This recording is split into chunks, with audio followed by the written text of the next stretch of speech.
ایک ایسا عمل، ایک ایسا وظیفہ جو ہمارے پیغمبر نے بتایا کہ آپ کے کچھ کام ادھورے ہیں، کچھ پریشانیاں ہیں، کچھ مشکلات ہیں، کام شروع کر رہے ہو اس کے اندر مشکلات پیش آ رہی ہیں، کچھ دنیاوی کام ہیں، کچھ اخروی کام ہیں، آپ کو مسائل کا سامنا کرنا پڑ رہا ہے، تو حضور نے فرمایا، یہ ابو داؤد شریف کے اندر روایت ہے، حضرت ابو دردہ رضی اللہ تعالیٰ عنہ روایت فرمانے والے ہیں، حضور علیہ الصلوۃ والسلام نے فرمایا کہ جو شخص صبح کے وقت میں 7 مرتبہ اور شام کے وقت میں 7 مرتبہ پڑھے گا تو اللہ اس کے تمام ادھورے کاموں کو پورا فرما دیں گے۔ اب انسان کے بہت سارے ادھورے کام ہوتے ہیں، اب سارے ادھورے کاموں کے لیے اللہ سے دعا مانگے کہ وظیفہ صبح کے وقت میں پڑھیں 7 مرتبہ، دن بھر کے کاموں میں اللہ آسانی فرما دے گا، شام کے وقت میں پڑھیں گے تو رات بھر کے کاموں میں اللہ آسانی فرما دے گا۔ تو اس وظیفے کو زندگی کا معمول بنائے۔ دن بھر کے اندر انسان کے بہت سارے ایسے معاملات ہوتے ہیں، بہت سارے ایسے کام ہوتے ہیں جو انسان یہ چاہتا ہے کہ میرے لیے وہ کام آسان ہو جائیں۔ تو دیکھو، کاموں کو آسان کرنا یہ اللہ کے بس میں ہے، انسانوں کے بس میں نہیں ہے۔ اللہ چاہے گا تو آپ کے کام آسان ہوں گے، اللہ نہیں چاہے گا تو آپ کے کام آسان نہیں ہو سکتے۔ تو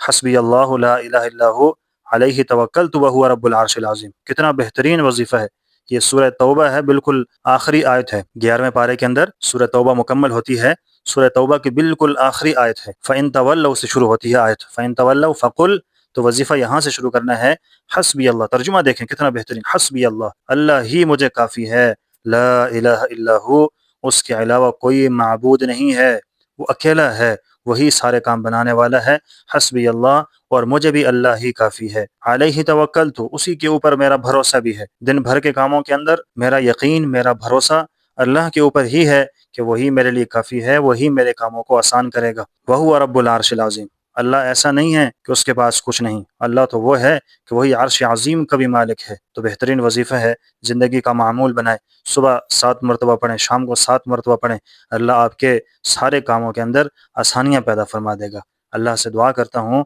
اللہ ہمیں سب کو عمل کی توفیق عطا فرمائے۔ شادی بیاہ کے موقع ہیں وہاں پر پڑھیں، اس میں اللہ آسانی فرمائے گا۔ آپ کا گھر بن رہا ہے اس میں پڑھیں، اللہ اس میں آسانی فرمائیں گے۔ صبح دفتر جا رہے ہیں اس میں پڑھیں، اللہ دن بھر کے دفتری کاموں کے اندر آسانی فرمائیں گے۔ اور مزدور مزدوری کرنے جا رہا ہے تو اس سے پہلے پڑھ لے تو دن بھر کی مزدوری میں اللہ کافی ہو جائے گا، اس کے لیے آسانیاں ہوں گی، رزق حلال ملے گا، وافر مقدار میں ملے گا انشاءاللہ۔ تو اس کا معمول بنانا ہے، ہر کام کے اندر اللہ سے آسانی مانگنی ہے، ہر کام بنانے والا بھی اللہ ہے، اس کام کے اندر آسانی پیدا کرنے والا بھی اللہ ہے، مشکلیں پیدا کرنے والا بھی اللہ ہے۔ تو اللہ ہم سب کے کاموں کے اندر آسانی والا معاملہ فرمائے۔ ذریعہ آپ اپنائیں، ذریعہ اپنائیں، ورد کریں، باقی اللہ پہ چھوڑ دیں۔ ہم نے کام کر دیا جو حضور نے بتایا، ہم نے اس کو اپنے زندگی کا معمول بنایا، باقی اب اس کی برکتیں کیا ہوں گی، اس کے ذریعے سے ہمیں کیا ثمرات ملیں گے، اس کے ذریعے سے ہمیں کیا کچھ آسانیاں پیدا ہوں گی، تو وہ سب کچھ حضور نے بتا دیا۔ ہمارا کام ہے کر لینا، باقی اللہ کا کام ہے اس کے اندر آسانی فرمانا۔ تو اللہ ہمیں بھی عمل کی توفیق عطا فرمائے،